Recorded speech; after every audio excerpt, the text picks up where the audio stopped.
ಇವತ್ತು ನಾವೆಲ್ಲರೂ ಈ ಮಟ್ಟದಲ್ಲಿ ಇದೀವಿ ಅಂದ್ರೆ ಇದಕ್ಕೆ ಬಂಗಾರಪ್ಪನವರೇ ಕಾರಣ. ಹೋದ್ ಸರಿ JDS ಅಲ್ಲಿ 16,000 ಜನರಿಗೆ ಬಗರಕ್ಕೂ ಅರ್ಜಿಯನ್ನ ಕೊಡ. ಈಗ ಗೆದ್ದ ತಕ್ಷಣ ಒಂದೇ ಸಲ ಎಲ್ಲವನ್ನು ಸಾಲ್ವ್ ಮಾಡಕ್ ಆಗಲ್ಲ. ಲೆಟರ್ ಬೇಕಂದ್ರೂ ಇಮಿಡಿಯೇಟ್ ಆಗಿ ಒಂದು ವ್ಯವಸ್ಥೆ ಮಾಡ್ಕೊಡ್ತಾರೆ ಸರ್. ಹಳ್ಳಿ ಕಡೆ ಬಂದ್ರೆ ರೋಡ್ ಒಂದ್ ಮಣಕಾಲ ಉದ್ದಗೊಂಡು ಕುಂಬತ್ತಿಂದ ಪುರಕ್ ಹೋಗೋ ರೋಡ್ ಹೋದಂಗೇನೆ ಇಲ್ಲ. ನಂಜುಂಡಪ್ಪ ಅವರ ಪ್ರಕಾರ ಹಿಂದುಳಿದ ತಾಲೂಕೆ ಹಾಗಂತ ಏನು ಜನ ಆರ್ಥಿಕವಾಗಿ ಬಂಗಾರಪ್ಪರು ಬಲಿಷ್ಠವಾಗಿ ಮಾಡಿದ್ದಾರೆ. ಸಾಗರಕ್ಕೆ ಹೋಗ್ಬೇಕು, ಶಿಕಾರಿಪುರಕ್ಕೆ ಹೋಗ್ಬೇಕು, ಒಂದ್ ಮಹಿಳಾ ತಜ್ಞರು ಇದಾರಲ್ರಿ.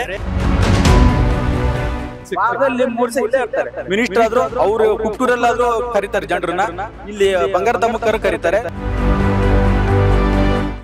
ಮಧು ಬಂಗಾರಪ್ಪರು ಜಯಬೇರಿ ಬಾರಿಸ್ತಾರೆ. ಮಧು ಬಂಗಾರಪ್ಪರು ವಾರದಲ್ಲಿ 3 ಟೈಮ್ ಬರ್ತಾರೆ. ಬಲಗೈಯಲ್ಲಿ ಕೊಟ್ಟಿದ್ದ ಮುಂಚೆ ಎಡಗೈಯಲ್ಲಿ ಗೊತ್ತಾಗಲ್ಲ ಮುಂಚೆ ಕೊಟ್ಟಿರೋದು. ಕುಪ್ಪೆಯಿಂದ ಏನ್ ಮಾಡ್ತೀರಾ? ನಾವು ರೈತಾಭಿಗಳು. ಹೇಳಿ ಸರ್, ಏನ್ ಸಮಸ್ಯೆ ಇದೆ? ಸಮಸ್ಯೆ ಹೇಳಿ. ಸಮಸ್ಯೆ ಏನಿಲ್ಲ, ಚೆನ್ನಾಗಿದೆ ಅನ್ಬಿಟ್ರೆ ಸಮಸ್ಯೆ ಏನಿಲ್ಲ. ಹುಟ್ಟಿದ ಗುಟ್ಲೇನೆ ಯಾವುದೇ ಮಗು ಆದ್ರೂ ಟೈಮ್ ಬೇಕು ಅದಕ್ಕೆ. ಆಮೇಲೆ ಇವತ್ತು 50 ಕೋಟಿಯನ್ನ ಒಬ್ಬೊಬ್ಬ ಪ್ರತಿ MLA ಕೊಟ್ಟಿದ್ದಾರೆ. ನೆಕ್ಸ್ಟ್ ರೋಡ್ ನಿಧಾನವಾಗಿ ಹಂತವಾಗಿ ಆಗ್ತಾವು. ಇವತ್ತು ನಾವೆಲ್ಲರೂ ಈ ಮಟ್ಟದಲ್ಲಿ ಇದೀವಿ ಅಂದ್ರೆ ಇದಕ್ಕೆ ಬಂಗಾರಪ್ಪನವರೇ ಕಾರಣ.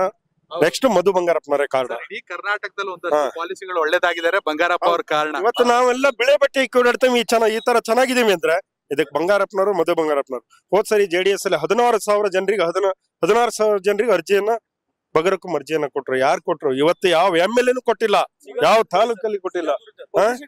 ನಾವು ಬರೇ ಸಿಗಂದೂರ್ ಸೇತುವೆ ಮಾಡಿ ಪಬ್ಲಿಸಿಟಿ ತಗೋತೇವೆ. ರೈತರ ಸಮಸ್ಯೆ ಏನು ಅಂತ ಅರ್ಥ ಮಾಡ್ಕೋಬೇಕು. ಇಲ್ಲಿ ರೈತರು ಏನಾಗಿದ್ರು ಮೊದಲೇ, ಈಗ ಹೆಂಗಿದ್ದಾರೆ ಇವತ್ತು ಶುಂಠಿ ಹಾಕ್ತೇವಿ. ಒಬ್ಬೊಬ್ರು ಮನೆಯಲ್ಲಿ 10-15 ಎಕರೆ ತೋಟ ಮಾಡಿದೇವಿ. ಯಾರಿಂದ ಮಾಡಿದೇವಿ ನಾವು? ಮನೆ ಕರೆಂಟ್ ಕಟ್ಟಕ್ಕಾಗಲ್ರಿ ನಾವು ಬಿಲ್ಲ. ಮನೆ ಕರೆಂಟ್ ಬಿಲ್ ಕಟ್ಟಕ್ಕಾಗಲ್ಲ. ಇವತ್ತು ಬೋರಿನ ಬಿಲ್ ಕಟ್ತದ ಯಾರು ಕೇಳ್ತದ್ರ? ಗೌರ್ಮೆಂಟ್ ಯಾರು ಮಾಡ್ಕೊಟ್ರು? ಅದು ನಮ್ ತಲೆ ಒಳಗಿರ್ಬೇಕು. ನಾವೆಲ್ಲ ಮೊದಲೇ ಜೀತದ ಆಳಾಗಿದ್ದೀವಿ. ಇವತ್ತು ಹೆಂಗಿದೀವಿ, ತಲೆ ಎತ್ತಿ ಓಡಾಡ್ತಾ ಇದೀವಿ. ಅದು ನಮಗೆ ಬೇಕು. ಅವ್ರ ಆಶೀರ್ವಾದ. ಅವ್ರ ಕೊಡುಗೆ. ಹೌದೌದು, ಮಧು ಬಂಗಾರಪ್ಪನವ್ರ ಕೊಡುಗೆ. ಮಧು ಬಂಗಾರಪ್ಪನವರು ಪ್ರತಿ ಎನಿ ಟೈಮ್ ವಾರದಲ್ಲಿ 3 ಟೈಮ್ ಬರ್ತಾರೆ. ಅವ್ರು ಬಂದು ಅವ್ರ ಸಮಸ್ಯೆ ತಾಲೂಕಲ್ಲಿ ಏನಾಗತ್ತೆ ಎಲ್ಲದನ್ನೂ ಆಲೋಚನೆ ಮಾಡಿ ಹೋಗ್ತಾ ಇದಾರೆ. ಅಂತ ವ್ಯಕ್ತಿ ಸಿಗಲ್ಲ, ಇನ್ನು ಯಾವ ಕಾರಣಕ್ಕೂ ಸಿಗಲ್ಲ. ನಿಮ್ಮ ಹೆಸರು? ಪ್ರಶಾಂತ್. ಏನ್ ಮಾಡ್ತೀರಾ ಸರ್? ಬಿಸ್ನೆಸ್ ಮಾಡ್ತೇವೆ. ಏನು ಸೊರಬಕ್ಕಿರೋ ಸಮಸ್ಯೆ ಏನು? ಸೊರಬಾಗಿರೋ ಪ್ಲಸ್ ಏನು, ಮೈನಸ್ ಏನು? ಸರ್, ಸೊರಬಾಗಿರೋ ಪ್ಲಸ್ ಅಂದ್ರೆ ಇವಾಗ ಗೆದ್ದಿರತಕ್ಕಂತ ಮಧು ಬಂಗಾರಪ್ಪ ಗೆದ್ದಿದಾರಲ್ಲ ಸರ್ ಸಾಹೇಬ್ರು, ಅವರೇ ಪ್ಲಸ್ ಪಾಯಿಂಟ್.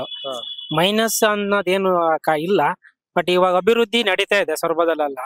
ಈ ತುಂಬಾ ಮಳೆ, ಹೋದ್ಸಲನು ಮಳೆ ಲೇಟ್ ಆಗಿ ಬಿಟ್ಬಿಡ್ತು. ಈ ಸಲ ಬೇಗನೆ ಸ್ಟಾರ್ಟ್ ಆಗಿರೋದ್ರಿಂದ ರೋಡ್ ಏನ್ ಮಾಡ್ತಿದಾರಲ್ಲ ಸ್ವಲ್ಪ ನಿಧಾನ ಸ್ಲೋ ಆಗ್ತಿದೆ ಅಷ್ಟೇ. ಏನು ಸಮಸ್ಯೆ ಇಲ್ವಾ? ಸರ್, ಸಮಸ್ಯೆ ಅಂದಾಗ ಇರುತ್ತೆ ಸಣ್ಣ ಪುಟ್ಟ. ಈಗ ಅವ್ರು ಗೆದ್ದ ತಕ್ಷಣ ಒಂದೇ ಸಲ ಎಲ್ಲವನ್ನು ಸಾಲ್ವ್ ಮಾಡಕ್ ಆಗಲ್ಲ. 5 ವರ್ಷ ಇದ್ದಾಗೆ ಒಂದೊಂದೇ ಮಾಡ್ಕೊಂತ ಹೋಗ್ಬೇಕು. ಏನ್ ಅಭಿವೃದ್ಧಿಗಳಾಗಿದೆ ಸರ್? ಇವಾಗ ಅಭಿವೃದ್ಧಿ ಅಂದ್ರೆ ಸ್ಟೇಡಿಯಂ ತುಂಬಾನೇ ಕಾಡ್ ತರ ಹೋಗಿತ್ತು ಸರ್. ಸ್ಪೋರ್ಟ್ಸ್ ಅಂದ್ರೇನೆ ಆಡಕ್ಕೆ ಜಾಗ ಇಲ್ದಂಗ ಆಗಿತ್ತು. ಅಲ್ಲೇನು ತುಂಬಾ ಕಾಡ್ ತರ ಇತ್ತು. ಸಾಹೇಬ್ರು ನೋಡ್ತಿದ್ದಂಗೆ ಗೆದ್ದು ಒಂದೇ ತಿಂಗಳಿಗೆ ಅದಕ್ಕೆ ದುಡ್ಡು ತಗೊಂಡ್ಬಿಟ್ಟು ತುಂಬಾ ಚೆನ್ನಾಗ್ ಮಾಡಿದ್ದಾರೆ. 10 ಎಕರೆ ಇದೆ ಸರ್ ಸ್ಟೇಡಿಯಂ. ಅದು ಮಾಡಿ ತುಂಬಾ ಚೆನ್ನಾಗ್ ಮಾಡಿದ್ದಾರೆ. ಆಮೇಲೆ ಅಲ್ಲಿ ಶಟ್ಲ್ ಆಡಕ್ ಸಹಿತ ಒಳಕೋಟು ಅಂತ ಬ್ಯಾಡ್ಮಿಂಟನ್ ಎಲ್ಲ ಒಳ ಕ್ರೀಡಾಂಗಣ ಅದನ್ನು ಅಭಿವೃದ್ಧಿ ಆಗಿದೆ ಸರ್. ಒಂದೊಂದೇ ಹಂತ ಆಗ್ತಿದೆ. ಶಿವಮೊಗ್ಗ ರೋಡ್ ಆಗ್ತಿದೆ, ಶೆಳಕೊಪ್ಪ ರೋಡ್ ಆಗ್ತಾ ಇದೆ ಸರ್. ಮಳೆ ಇರೋ ಕಾರಣಕ್ಕಾಗಿ ತುಂಬಾ ಸ್ವಲ್ಪ ಸ್ಲೋ ಆಗಿದೆ ಅಷ್ಟೇ, ಬಿಟ್ರೆ ಬೇರೆ ಏನಿಲ್ಲ. ಅಭಿವೃದ್ಧಿ ಮಾಡ್ತಾ ಇದೆ. ಏನ್ ಬಂಗಾರದ ಮನೆ ಒಳಗಡೆ ನೋಡ್ಬೇಕು ಸರ್, ಅದೇ ತರ ಸ್ಮಾರ್ಟ್ ಸಿಟಿ ಮಾಡ್ತಾರ ನಮ್ ಸಾಹೇಬ್ರು ಅಂತ ನಮ್ಗೆ ನಂಬಿಕೆ ಇದೆ. ಮಾಡ್ತಾರೆ. ಒಂದೇ ಸಲ 5 ಸಲ ಗೆದ್ದ ತಕ್ಷಣ ಒಂದೇ ಸಲ ಮಾಡಿ ಅಂದ್ರೆ ಆಗಲ್ಲ. ಈ ಸಲ ಗೆದ್ದು ನೆಕ್ಸ್ಟ್ ಸಲ ಗೆಲ್ತಾರೆ. ಒಂದು ಹಂತದವಾಗಿ ಒಂದ್ ಕಡೆಯಿಂದ ಮಾಡ್ಕೊಂತ ಮಾಡ್ತಾರೆ ಅಂತ ನಮ್ ನಂಬಿಕೆ ಇದೆ ಸರ್. ಸಿಗ್ತಾರ ಸಚಿವರು ತುಂಬಾ ಸಿಗ್ತಾರೆ ಸರ್. ಈಗ ಕ್ಷೇತ್ರದಲ್ಲಿ ಸಿಗ್ತಾರೆ ಸರ್. ಅವರು ಮಿನಿಸ್ಟರ್ ಆದ್ರೂ ರಾಜ್ಯದಲ್ಲಿ ಎಲ್ಲ ಓಡಾಡ್ತಾ ಇರ್ತಾರೆ. ಆದ್ರೂ ಸೊರಬ ಯಾವತ್ತೂ ಮಾರಿಯಲ್ಲ ಸರ್. ಯಾವುದೇ ಒಂದ್ ಸಣ್ಣ ನಮ್ಮ ಹತ್ರ ಕಷ್ಟ ಹೇಳ್ಕೋಬೇಕಂದ್ರೆ ಸಿಗ್ತಾರೆ ಸರ್. ಒಂದು ಲೆಟರ್ ಬೇಕಂದ್ರೂ ಇಮಿಡಿಯೇಟ್ ಆಗಿ ಒಂದು ವ್ಯವಸ್ಥೆ ಆಗಂಗ್ ಮಾಡ್ಕೊಡ್ತಾರೆ ಸರ್ ಅವರು. Thank you. ಶರತ್ ಕುಮಾರ್ ಅಂತ. ಶರತ್ ಅವ್ರು ಏನ್ ಮಾಡೋದು? ನಾವು ರೈತ. ಏನ್ ಸಮಸ್ಯೆ ಇದೆ ಸರ್ ಸೊರಬಕ್ಕೆ? ಸೊರಬಕ್ಕೆ ಸಮಸ್ಯೆ ಏನಿದೆ ಅಂದ್ರೆ ಇಲ್ಲಿ ಸಿಟಿ ಒಳಗಡೆ ನೋಡಿದ್ರೆ ಆಗೋದಿಲ್ಲ. ಹಳ್ಳಿ ಕಡೆ ಬಂದ್ರೆ ರೋಡ್ ಒಂದ್ ಮಣಕಾಲ ಉದ್ದಗೊಂಡು ಬಿದ್ದವ್. ಯಾರು ಕೇಳೋರು ಇಲ್ಲ, ಹೇಳೋರು ಇಲ್ಲ. ಇಲ್ಲೆಲ್ಲ ಪೇಟೆ ಒಳಗೆ ನೋಡ್ತಾರ ಅಷ್ಟೇ. ಹಳ್ಳಿ ಕಡೆ ಬರ್ರಿ. ನಿಮ್ದು ಯಾವ ಹಳ್ಳಿ? ಕುಳುವಳ್ಳಿ. ಹೌದು. ರಸ್ತೆಗಳು ಅಭಿವೃದ್ಧಿ ಕಾಣ್ತಾ ಇಲ್ಲ. ಸೊರಬ ಸಿಟಿ ಬಿಟ್ಟು ಸುತ್ತಮುತ್ತ ಎಲ್ಲಾ ಹಳ್ಳಿ. ಹೌದು. ಅನೇಕ ಹಳ್ಳಿಗಳಲ್ಲಿ ಬೇಕಾದ್ರೆ ನಾ ತೋರಿಸ್ತೀನಿ. ಇಲ್ಲಿ ಬರೀ ಬಹಳ ದೂರ ಅಲ್ಲ, ಕುಂಬತ್ತಿಯಿಂದ ಪುರಕ್ ಹೋಗೋ ರೋಡ್ ಹೋದಂಗೇನೆ ಇಲ್ಲ. ಅಲ್ಲಿ ಅಧಿಕಾರಿಗಳ ಗಮನ ಅಲ್ಲೇ ಓಡಾಡ್ತಾರೆ.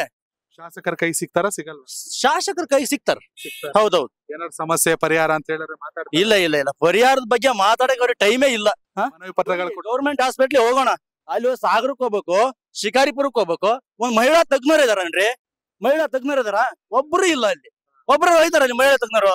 ಯಾರು ಇಲ್ಲ. ಹೋಗಿ ನಾವು ಇಲ್ಲಿಂದ ನಮ್ ಇಲ್ಲಿ ಶಿಕ್ಷಣ ಸಚಿವರು, ನಮಗೆ ಜಿಲ್ಲಾ ಉಸ್ತುವಾರಿ ಸಚಿವರು, ಶಿಕ್ಷಣ ಸಚಿವರು, ಅದು ಬಿಟ್ಟು ನಾವು ಇಷ್ಟರ ಇಟ್ಕೊಂಡು ನಾವು ಹೋಗಿ ಸಾಗರಕ್ಕೆ ಹೋಗಿ ಹಾಸ್ಪಿಟ್ಲಿಗೆ ಅಲಿಯಕ್ ಹೋಗ್ಬೇಕು, ಶಿಕಾರಿಪುರಕ್ಕೆ ಹೋಗ್ಬೇಕು, ಶಿವಮೊಗ್ಗಕ್ಕೆ ಹೋಗ್ಬೇಕು, ತಿರ್ಗಾ ಬಿಟ್ಟು ಸಿದ್ದಾಪುರಕ್ಕೆ ಹೋಗ್ಬೇಕು. ನಾವ್ ಸ್ವರ್ಗದವ್ರು ಏನ್ ಮಾಡ್ಬೇಕು? ಅಲ್ಲಿ ನಿಮ್ ಹಾಸ್ಪಿಟ್ಲ್ ಆಗಿಲ್ಲಪ್ಪ ಡಾಕ್ಟರ್ ಅಂತ ಕೇಳ್ತಾರೆ. ಕೇಳ್ತಾರೆ. ಹೌದು, ಕೇಳ್ತಾರೆ. ನಿಮ್ಮ ಹಾಸ್ಪಿಟಲ್ ಆಗಿಲ್ವ ಡಾಕ್ಟ್ರು? ನಾವೇನ್ ಉತ್ತರ ಕೊಡ್ಬೇಕು? ನಾವೇನ್ ಉತ್ತರ ಕೊಡ್ಬೇಕು ಹೇಳ್ರಿ? ಸರ್, ರಸ್ತೆ ಸರಿ ಇಲ್ಲ, ಹೆಲ್ತ್ ಸರಿ ಇಲ್ಲ, ಎಜುಕೇಶನ್ ಕರೆಕ್ಟ್ ಇದೆಯಾ ಇಲ್ಲಿ? ಯಾಕಂದ್ರೆ ಎಜುಕೇಶನ್ ಮಿನಿಸ್ಟರ್ ಕ್ಷೇತ್ರ ಇದು. ಹೌದೌದು. ಅದನ್ನ ನಾವು ಎಜುಕೇಶನ್ ಬಗ್ಗೆ ಹೇಳೋದಿಲ್ಲ. ಎಜುಕೇಶನ್ ಡಿಪಾರ್ಟ್ಮೆಂಟ್ ಹೌದು. ಎಜುಕೇಶನ್ ಆಗಿಂದ ನಮಗೆ ಸರ್ ರೋಡ್ ನೀವು ಸಂದೀಪ್ ಅಂತ ಏನ್ ಮಾಡೋದು? ನಾವ್ ಇಲ್ಲೇ ಬಿಸ್ನೆಸ್ ಮಾಡ್ತೀವಿ. ಹೇಳಿ ಸರ್, ಏನ್ ಸಮಸ್ಯೆ? ತಾಲೂಕಲ್ಲಿ ಇದು ಮುಂಚೆ ನಂಜುಂಡಪ್ಪ ವರದಿ ಪ್ರಕಾರ ಹಿಂದುಳಿದ ತಾಲೂಕೆ. ಹಾಗಂತ ಏನು ಇಲ್ಲಿ ಜನ ಆರ್ಥಿಕವಾಗಿ ಬಂಗಾರಪ್ಪರು ಬಲಿಷ್ಠವಾಗಿ ಮಾಡಿದಾರೆ. ಇಲ್ಲಿ ನಮಗೇನ್ ರೋಡ್ ಬೇಕಾಗಿಲ್ಲ. ಆರ್ಥಿಕವಾಗಿ ಇವ್ ಕೊಡ್ತಾ ಇದಾರಲ್ಲ ಗ್ಯಾರಂಟಿ ಯೋಜನೆ, ಅವನ್ ಕೊಟ್ರೆ ಮುಂಚೆ ಆರ್ಥಿಕವಾಗಿ ಗೆದ್ರೆ ನಮಗೇನ್ ರೋಡ್ ಮಾಡ್ಕೊಳ್ಳೋದು ಬೇಕಾಗಿಲ್ಲ. ನಮ್ಮ ಮನೆ ಆಗ್ಲಿ ಏನ್ ಕಟ್ಕೊಂಡ್ರೆ ನಾವು ಆರ್ಥಿಕವಾಗಿ ಬಿಗಿ ಹೇಳ್ತೀವಿ. ಸರ್, ಏನ್ ಗೊತ್ತಾ, ಎಲ್ಲಾರ್ಗು ಅವ್ರವ್ರ ಸಮಸ್ಯೆ ದೊಡ್ಡದು ಅಲ್ಲ. ಸಮಸ್ಯೆ ಚಿಕ್ಕವರಿಗೆ ಸಮಸ್ಯೆ ಇದ್ರೆ ಇವಾಗ ಏನ್ ಗೊತ್ತಾ, ಕಾಂಗ್ರೆಸ್ ಗುರಿ ಬಂದ್ರೆ ಚಿಕ್ಕವ್ರನ್ನ ಬಲಿಷ್ಠವಾಗಿ ಎಬ್ಬಿಸುತ್ತೆ. ಇವಾಗ ಕೃಷ್ಣ ಬೈರೇಗೌಡ ತಂದ್ರೆ ಈ ಖಾತಾ ಅಂತ, ಅದ್ ಎಷ್ಟು ಅನುಕೂಲ ಆಗುತ್ತೆ ಅಂದ್ರೆ ಇವಾಗ ನಮ್ಮ ಅಪ್ಪಾಜಿ ಹೆಸರಿಗೆ ಏನೊಂದು ಖಾತಾ ಇರುತ್ತೆ. ಇವಾಗ ಮುಂಚೆ ದುಡ್ಡು ಕಟ್ಟೋದ್ ಬೇಡ, ಏನು ಬೇಡ, ಅದು ನಮ್ಮ ಹೆಸರಿಗೆ ಒಂದು ಅರ್ಜಿ ಕೊಟ್ಟು ಬಂದ್ರೆ ಆಗ್ತಿದಾವೆ. ಈಗ ನಮ್ ಹೇಳಿದ್ರೆ ನಮ್ಮ ಸಾಹೇಬ್ರು ಮಧುಬಂಗಾರಪ್ಪರ್ ಬಂದ್ಮೇಲೆ ಶಿಕ್ಷಣ ಇಲಾಖೆ ಬಂದು ಅವ್ರಿಗೆ ರಾಜ್ಯಾದ್ಯಂತ ತಿರ್ಗೋದಿರುತ್ತೆ. ಮುಂಚೆ MLA ಇಲ್ಲಿ ಇದ್ರು, MLA ಇದ್ರಂತ ಈಗ ಅವ್ರು ಮಾಡಕ್ ಆಗಲ್ಲ.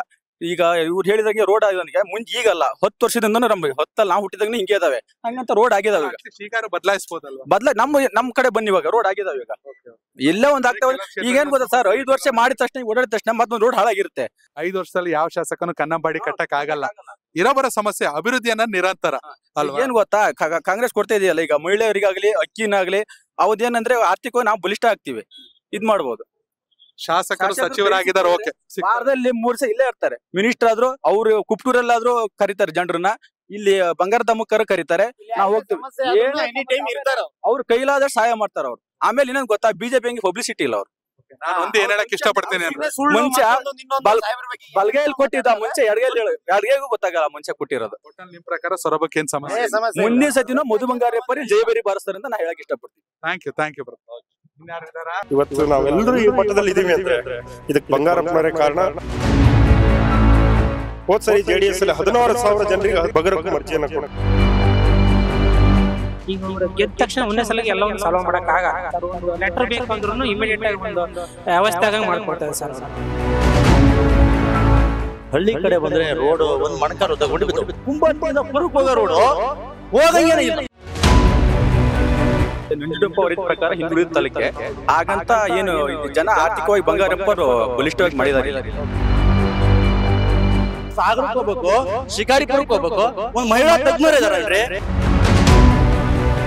ವಾರದಲ್ಲಿ 3 ಸಲ ಇಲ್ಲೇ ಇರ್ತಾರೆ. ಮಿನಿಸ್ಟರ್ ಆದ್ರೂ ಅವ್ರು ಕುಪ್ಟೂರಲ್ಲಾದ್ರೂ ಕರೀತಾರೆ ಜನರನ್ನ, ಇಲ್ಲಿ ಬಂಗಾರದಮ್ಮಕ್ಕರು ಕರೀತಾರೆ.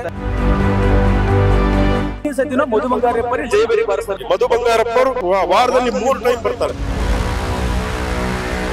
ಬಲ್ಗೈಲಿ ಕೊಟ್ಟಿದ್ದ, ಮುಂಚೆ ಎಡಗೈಗೂ ಗೊತ್ತಾಗಲ್ಲ ಮುಂಚೆ ಕೊಟ್ಟಿರೋದು. ಕನೆಕ್ಟ್ ಕರ್ನಾಟಕ, ಇದು ನಿಮ್ಮ ನೆಟ್ವರ್ಕ್.